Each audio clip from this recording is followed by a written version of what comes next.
ರಾಷ್ಟ್ರಪತಿ ಪಾಗುಡ ಈ ಶಾಖೆಯ ಮುಖ್ಯ ಶಿಕ್ಷಕರೇ, ಎಲ್ಲ ಶಿಕ್ಷಕರೇ, ಬೋಧಕೇತರ ಸಿಬ್ಬಂದಿ ವರ್ಗದವರೇ, ಮುಖ್ಯವಾಗಿ ಶಾಲಾ ಮಕ್ಕಳೇ, ಈ ಸಂವಿಧಾನ ಇವತ್ತು ನಾವು ಆಚರಣೆ ಮಾಡುವ ಒಂದು ಗಣರಾಜ್ಯೋತ್ಸವ ದಿನ. 77 ವರ್ಷ ಇವತ್ತು ಆಚರಣೆಯನ್ನು ನಮ್ಮ ಇಡೀ ದೇಶಾದ್ಯಂತ ಸಂಭ್ರಮಾಚರಣೆಯನ್ನು ಮಾಡ್ತಾ ಇದ್ದೀವಿ. ನಮ್ಗೆ ಯಾವ ರೀತಿ ನಮಗೆ ನಿಜವಾದ ಸ್ವಾತಂತ್ರ್ಯ ಬಂತು ಅಂತ ನಮ್ಮ ಮುಖ್ಯ ಶಿಕ್ಷಕರು ಹೇಳಿದರು. 1947 ಸ್ವತಂತ್ರ ಬಂದ ದಿವಸ ಆದರೆ 1950 ಜನವರಿ 26 ನಮಗೆ ನಿಜವಾದ ಸ್ವಾತಂತ್ರ್ಯ ಬಂದ ದಿವಸ. ಅಖಂಡ ಭಾರತ ಒಗ್ಗೂಡಿದಂತಹ ಒಂದು ದಿನ. ಸರ್ದಾರ್ ವಲ್ಲಭಭಾಯಿ ಪಟೇಲರು ಇಡೀ ಭಾರತಾದ್ಯಂತ ಓಡಾಟ ಮಾಡಿ ಅಂದಿನ ಗೃಹ ಸಚಿವರು 600 ಸಂಸ್ಥಾನಗಳನ್ನು ಎಲ್ಲ ಭಿನ್ನವಾಗಿ ಹಂಚುಹೋಗಿದ್ದ 600 ಸಂಸ್ಥಾನಗಳನ್ನು ಒಗ್ಗೂಡಿಸಿ ಒಂದೇ ಅಖಂಡ ಭಾರತ ದೇಶವನ್ನು ಒಂದೆಡೆ ಸೇರಿಸಿ ಸಂಭ್ರಮಿಸೋ ದಿನವೂ ಇದೇನೆ ನೋಡಿ. ಅಖಂಡ ಭಾರತ ದೇಶದ ಒಂದು ಏನು ನೀವು ಭೂಪಟವನ್ನು ಮಕ್ಕಳು ತುಂಬ ಖುಷಿಯಾಯಿತು. ಇಲ್ಲಿ ಏನು ನೀವು ರಚನೆ ಮಾಡಿ ನಿಮ್ಮ ದೇಶಭಕ್ತಿಯನ್ನು ಪ್ರದರ್ಶನ ಮಾಡಿದ್ದೀರ.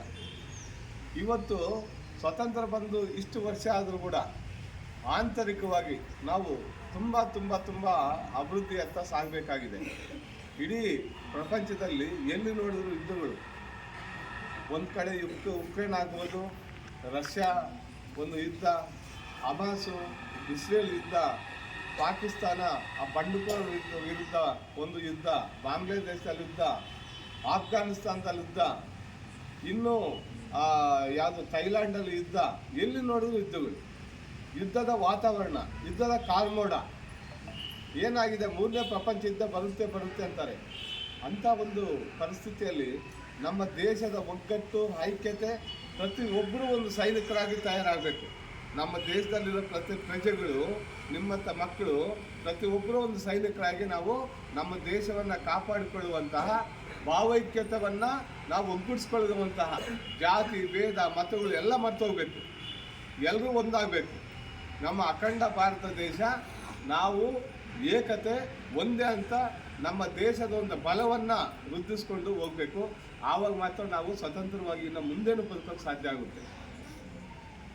ನಮ್ಮ ಭಾರತ ದೇಶದಲ್ಲಿ ಇವತ್ತಿಗೂ ಬಡತನ, ಅನಕ್ಷರತೆ ತಾಂಡವಾಡ್ತಾ ಇದೆ. ಇನ್ನೂ ಎಷ್ಟೋ ಜನಕ್ಕೆ ಊಟ ಸಿಗ್ತಾ ಇಲ್ಲ, ಅಂಥ ಒಂದು ಪರಿಸ್ಥಿತಿ ಇದೆ. ಎಷ್ಟೋ ಜನ ಗುಡ್ಸ್ಲಲ್ಲಿ, ಡೇರಾಗಳಲ್ಲಿ ವಲಸೆ ಹೋಗಿ ಜೀವನ ಸಾಗಿಸ್ತಾ ಇದ್ದಾರೆ. ಮತ್ತು ನಾವು ಅತ್ಯುನ್ನತ ಅಭಿವೃದ್ಧಿಯನ್ನು ಸಾಧನೆ ಮಾಡಿದ್ದೀವ? ಇಲ್ಲ. ನೀವು ಎಲ್ಲ ಕಡೆ ತಗೊಳ್ರಿ. ಈಗೇನಾಗಿದೆ, ಈ ಡ್ರಗ್ಸ್ ಅಂತ ಇಡೀ ದೇಶವನ್ನು ದೊಡ್ಡ ಮಾರಕ ದಂಧೆಯಾಗಿ ವ್ಯಾಪಿಸಿದೆ. ಈ ಡ್ರಗ್ಸ್ ಏನಾಗಿದೆ, ಈ ಶಾಲಾ ಕಾಲೇಜುಗಳು ಬಂದಿದೆ. ಅದಕ್ಕೆ ತಂಬಾಕು ಮುಕ್ತ ವಾತಾವರಣ ಅಂತ ಶಾಲೆಯ ಮುಂದೆ ಬರೆದಿರ್ತಾರೆ. ನಿಮಗೆಲ್ಲ ಜ್ಞಾಪಕ ಇರಬೇಕು. ಪಾವಗಡ ತಾಲೂಕಲ್ಲೇ ಅಲ್ಲ, ತುಮಕೂರು ಜಿಲ್ಲೆನೇ ಅಲ್ಲ, ಕರ್ನಾಟಕದಾದ್ಯಂತ ಸಹ ಇತ್ತೀಚೆಗಂತೂ ಡ್ರಗ್ಸ್ ತುಂಬ ಜಾಸ್ತಿ ಆಗಿಬಿಟ್ಟಿದೆ. ಮಕ್ಕಳಲ್ಲಿ ಇದು ಎಲ್ಲಿ ಅಧೋಗತಿ ತಗೊಂಡು ಹೋಗ್ತಾ ಇದೆ ಅನಿಸುತ್ತೆ. ಎಲ್ಲಿ ನೋಡಿದ್ರು ಈ ಕಳ್ತನ, ದರೋಡೆಗಳು ತುಂಬ ಆಗಿದೆ. ಇದೆಲ್ಲ ಏನಂದರೆ, ಈ ಡ್ರಗ್ಸ್ಗೆ ಬಾನಿಸತ್ವ ಆಗಿರೋರು ಹಣ ಬೇಕು ಅವ್ರಿಗೆ, ಮತ್ತು ಅವ್ರಿಗೆ ದುಡಿಯೋ ಶಕ್ತಿ ಇರಲ್ಲ, ಮಾನಸಿಕವಾಗಿ ನೊಂದಿರ್ತಾರೆ. ಅಂಥವ್ರು ಇಂಥ ಕೆಟ್ಟ ಕೃತ್ಯಗಳಿಗೆ ಭಾಗಿಯಾಗ್ತಾರೆ. ಅವರೆಲ್ಲ ನಮ್ಮ ದೇಶದ ಪ್ರಜೆಗಳೇ. ಅವರು ಸನ್ಮಾರ್ಗದಲ್ಲಿ ಯಾವಾಗ ನಡ್ಸ್ಕೊಂಡು ಹೋಗೋಕ್ಕಾಗುತ್ತೆ? ಕಾನೂನು ಬಿಗಿ ಆಗಬೇಕು. ಮತ್ತು ಇದನ್ನೇ ಹೇಳ್ತಾ ಇರೋದು, ಆಂತರಿಕವಾಗಿ ನಾವು ಇನ್ನೂ ಬಹಳಷ್ಟು ಬಲ ಪಡಬೇಕಾಗಿದೆ, ಅಭಿವೃದ್ಧಿ ಹೊಂದಬೇಕಾಗಿದೆ. ಆದ್ದರಿಂದ ನಾವು ನಿಮ್ಮ ಕೈಯಲ್ಲಿದೆ. ಈ ದೇಶವನ್ನು ಅಭಿವೃದ್ಧಿ ಮಾಡುವಂತಹ ಶಕ್ತಿ, ಆ ಯುಕ್ತಿ ಎಲ್ಲ ನಿಮ್ಮ ಕೈಯಲ್ಲಿದೆ. ಸರ್ಕಾರಿ ಶಾಲೆ, ಈ ಏಡೆಡ್ ಶಾಲೆ ಎಲ್ಲ ಒಂದೇ ಅಂತ ನಿಮ್ಗೆ ಇಂಥ ಒಂದು ಸ್ಪೆಸಿಲಿಟಿ ಕೊಟ್ಟಿದ್ದೀವಿ. ಯಾಕೆ? ಚೆನ್ನಾಗಿ ಓದಬೇಕು, ನೀವೆಲ್ಲ ಉದ್ಧಾರ ಆಗಬೇಕು, ನೀವು ಒಳ್ಳೆ ಸಜ್ಜನ ಪ್ರಜೆಗಳಾಗಬೇಕು. ಮುಂದೆ ನೀವು ದೇಶವನ್ನು ರೂಪಿಸ್ಕೊಂತವ ಆ ಒಂದು ಮಧ್ಯವರ್ತಿ ಕುಟುಂಬ, ಬಡವ ಮಕ್ಕಳು ಇಲ್ಲಿ ಸೇರಿರ್ತೀರ. ನೀವೆಲ್ಲ ಚೆನ್ನಾಗಿ ಓದಬೇಕು. ಯಾರ ಕೈಯಲ್ಲೂ ಏನಿಲ್ಲ. ಇವತ್ತು ಹಳ್ಳಿಯಿಂದ ಡೆಲ್ಲಿವರೆಗೂ ಏನೆಲ್ಲ ಸಾಧನೆ ಮಾಡಿರೋರು ಇಂಥ ಒಂದು ಶಾಲೆಗಳಿಂದ ಬಂದವರಾಗಿದ್ದಾರೆ. ನೀವೆಲ್ಲ ಸಂಕಲ್ಪ ಮಾಡಿ ಚೆನ್ನಾಗಿ ನಮ್ಮ ರಾಷ್ಟ್ರಪತಿ ಏನು ಪ್ರೌಢಶಾಲೆ ಪಾಗುಡ ಈ ಒಂದು ಶಾಖೆಗೆ ನೀವು ಒಳ್ಳೆ ರಿಸಲ್ಟ್ ತರಬೇಕು. SSLCಯಲ್ಲಿ 9th ಆಗಲಿ ನೀವು ಒಳ್ಳೆ ರಿಸಲ್ಟ್ ತಂದಾಗ ಮಾತ್ರ ನಿಮಗೆ ಸಾಕಷ್ಟಿನ ಸವಲತ್ತುಗಳು ಕೊಡೋಕ್ಕೆ ನಾನು ಮೊದಲೇ ಹೇಳ್ದಂಗೆ ನಿಮಗೆ ಶಾಲೆ ಮಾಡಿಕೊಟ್ಟಿದ್ದೀನಿ. ಇನ್ನೂ 1 ಎಕರೆ ಜಮೀನಿದೆ, ಅಲ್ಲೂ ಸಹ ಒಳ್ಳೆ ಸುಸಜ್ಜಿತ ಬಿಲ್ಡಿಂಗನ್ನು ಕಟ್ಟೋದು ಸಂಕಲ್ಪ ಇದೆ. ನೀವು ರಿಸಲ್ಟ್ ತರಬೇಕು. ಹಿಂದೇನು ಹೇಳಿದ್ದೆ ರಿಸಲ್ಟ್ ಕಡಿಮೆ ಆಗಿದೆ, ನನಗೆ ಸಮಾಧಾನ ಇಲ್ಲ. ಇನ್ನು ಮುಂದೆ ನೀವು ಒಳ್ಳೆ ರಿಸಲ್ಟ್ ತರಬೇಕಂತ ಹೇಳ್ತಾ, ಪಾವಗಡ ತಾಲೂಕಲ್ಲೂ ಅಷ್ಟೇ, ಪಾವಗಡ ತಾಲೂಕು ಸಾಕಷ್ಟು ಅಭಿವೃದ್ಧಿ ಆಗಬೇಕಾಗಿದೆ. ಪಾವಗಡ ತಾಲೂಕಲ್ಲಿ ತುಂಬ ಎಲ್ಲಿ ನೋಡಿದ್ರು ದರೋಡೆ ಕಳ್ತನಗಳು ತುಂಬ ಆಗಿದ್ದಾವೆ, ದೌರ್ಜನ್ಯಗಳು ಜಾಸ್ತಿ ಆಗಿದ್ದಾವೆ, ರೌಡಿಸಮ್ ಜಾಸ್ತಿ ಆಗಿದೆ. ಇಂಥ ಒಂದು ತಾಂಡವಾಡ್ತಾ ಇದೆ. ಅಭಿವೃದ್ಧಿ ಸಾಕಷ್ಟು ಆಗಬೇಕಾಗಿದೆ. ಇದೆಲ್ಲ ಇಂಥ ಆಗಬೇಕಾದ್ರೆ ಸರ್ಕಾರ ಸುಭದ್ರವಾಗಿರಬೇಕು, ಭದ್ರವಾಗಿರಬೇಕು.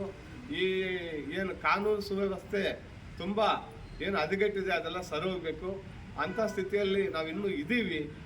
ಈ ಗಣರಾಜ್ಯ ಅಂತ ಏನಂತ ಇದ್ದೀವಿ, ನಮ್ಮ ನಿಜವಾದ ಸ್ವತಂತ್ರ ಅಂತ ಏನಂತ ಇದ್ದೀವಿ, ಅದನ್ನು ಮುನ್ನಡೆಸ್ಕೊಂಡು ಹೋಗುವಂತಹ ಜವಾಬ್ದಾರಿ ನಿಮ್ಮಲ್ಲಿದೆ. ನೀವು ಸಜ್ಜನ ಪ್ರಜೆಗಳಾಗಿ ಮತ್ತು ಯಾವುದೇ ಕೆಟ್ಟದ್ದು ನಿಮ್ಮ ಕಣ್ಣು ಮುಂದೆ ಕಂಡ್ರೆ ಅದನ್ನು ಖಂಡಿಸುವಂತಹ ಶಕ್ತಿ ನಿಮ್ಮಲ್ಲಿ ಬರಬೇಕು. ಆ ರೀತಿ ರಾಷ್ಟ್ರಪತಿ ಪ್ರೌಢಶಾಲೆ ಮಕ್ಕಳು ತುಂಬ ಉನ್ನತ ಸ್ಥಾಯಿಗೆ ಹೋಗಿ ನಿಮ್ಮ ಒಂದು ಈ ಶಾಲೆಗೆ ಕೀರ್ತಿ ತರಬೇಕು, ನೀವು ಮನೆಗೂ ಕೀರ್ತಿ ತರಬೇಕಂತ ಹೇಳ್ತಾ ಏನಿವತ್ತು ಗಣರಾಜ್ಯೋತ್ಸವ ಒಂದು ಸಂದೇಶವನ್ನು ನಿಮ್ಗೊಳ್ಳೆ ಶುಭಾಶಯಗಳನ್ನು ಕೊಡ್ತಾ ಇವತ್ತು ನನ್ನೊಂದು ಮಾತಾಡೋಕ್ಕೆ ಅವಕಾಶ ಮಾಡಿಕೊಡ್ತಾ ತಮಗೆಲ್ಲರಿಗೂ ವಂದಿಸ್ತೀನಿ. ನಮಸ್ಕಾರ. ವಿಶ್ವ ಭೂಪಟದಲ್ಲಿ ಅಖಂಡ ಭಾರತ ಪ್ರತಿಯೊಬ್ಬ ಪ್ರಜೆಯು ಸೈನಿಕರಾಗಿ ಹೋರಾಟ ಮಾಡಬೇಕು. ಎಲ್ಲ